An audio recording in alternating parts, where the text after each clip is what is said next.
He said, and he began to push me along the street. His pace was very, so I went with him. 15 minutes later, we were in front of a large house. The Vorachanyawas palace with the silent pool and big iron gate. The boy opened the gate and we went inside. The house has a big garden. My new friend took me to the door of the house and rang the doorbell. A maid opened the door. She was dark hair and good looking. Oh, it's your tanker, she said. You know that Madame does not like you to come to the house. Tanker pointed at me. He said. Okay, Chop. The man looked at me. So Shanga has brought you here to stay. She said, I called Madame. Soon after, a woman who was about 40 years old appeared at the door. She was wearing expensive clothes and a lot of gold jewelry. She has cold eyes and I didn't like her. Who are you? She asked me. Why have you come with Shanga? My name is Raju Sharma. I said I was not going to use my real name in that city. Not after killing a man on a train. I am new to Accra and I am looking for somewhere to stay.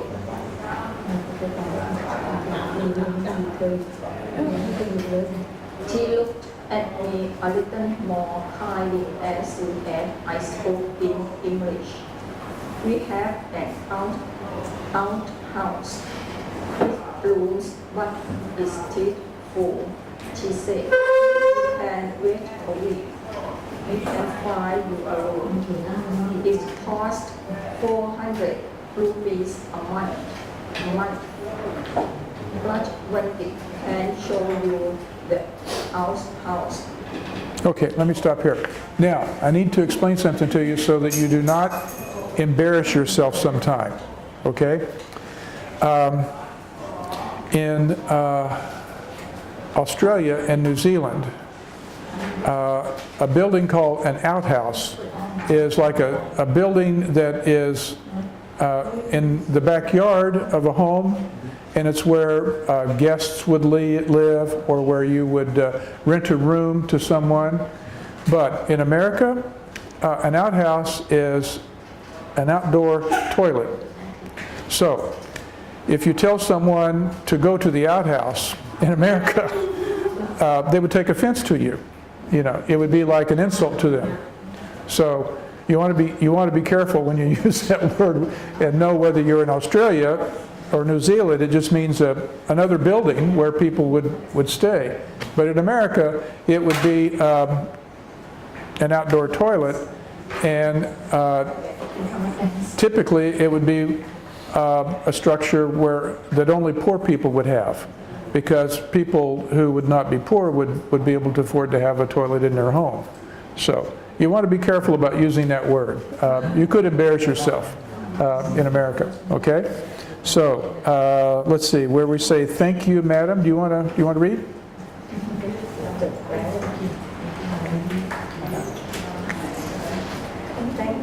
Thank you, madam. I said, I will take the room and pay you 400 rupees next week. Perhaps you can stay with Shanga for a week.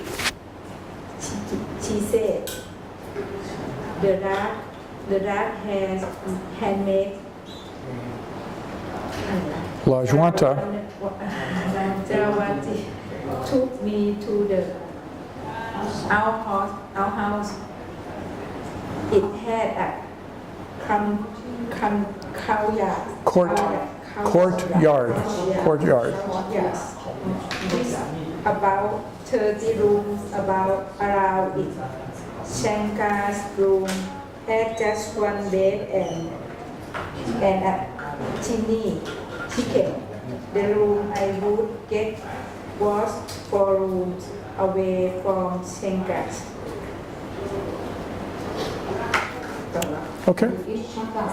Let's see, Toy, why don't we start with you now? Who was Shankar? I asked him when he at the Taj Mahal. He is an orphan. Last week he said there is something wrong with his brain, and he can only speak strange words. He walks around the city all day, but Madame is very kind to him. Shankar does not have to pay rent for his room, and Madame gives him money to buy food. I was shocked. I told that Shankar seemed like an intelligent boy with a speech problem. He did not seem mentally disabled. Tell me about Madame, I said. Her real name is Swarna Devi. She said she is one of the richest women in Agra. That evening, Chandra cooked food for me and told me to sleep on his bed. He slept on the hard stone floor. His kindness brought tears to my eyes. Okay, very good. Tim? I had to pay Madame 400 rupees in 7 days.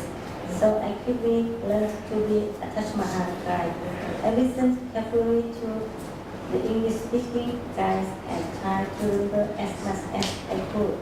I moved to my own room after a week, but I had learned a lot about Shankar in those 7 days. His strange sounding words were not meaningless to him.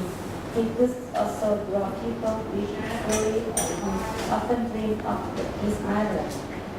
On 2 nights, I heard him cry out, "Mommy, Mommy," in his sleep, and I knew then that he had the ability to speak normally. Okay, very good. Okay, your turn. I met a girl.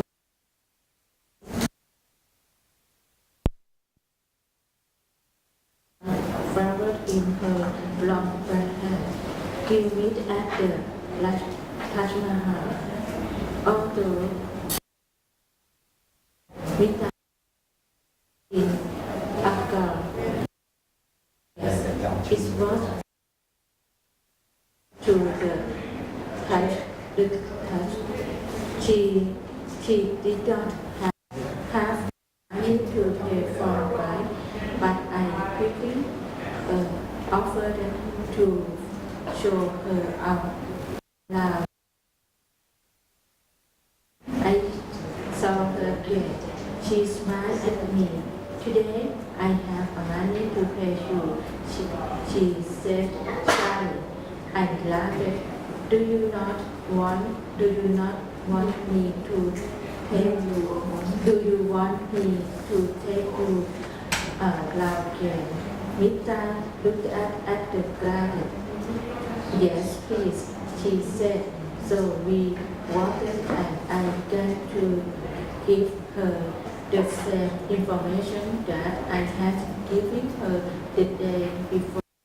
But I soon realized that her was not really listening.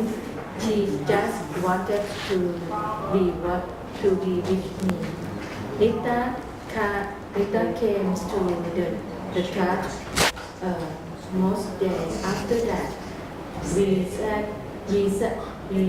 and chatted and talked, and I know that I was falling in love with her. But when I told her this, she did not answer. "Is something wrong?" I asked her. She did not answer. I have to go," she said after a moment, and she hurried away. I did not understand. Did Nita have a secret? Very good, very good. So we see that now Ram has another romantic interest. His first romantic interest was Gudiya, but then he had to leave, because he was afraid he was going to get in trouble with the police. Now he has another romantic interest. How do you think that's going to turn out? When something really nice is about to happen to Ram, what usually follows? Well, a complication comes up, so we'll have to see what happens here. Let's read one more section and then we'll stop for the weekend, okay?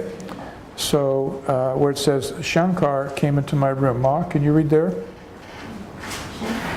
Shankar came into my room. He was tired. Was the master picked up? He pointed to a cut on his leg. It should fall down. Shankar shook his head.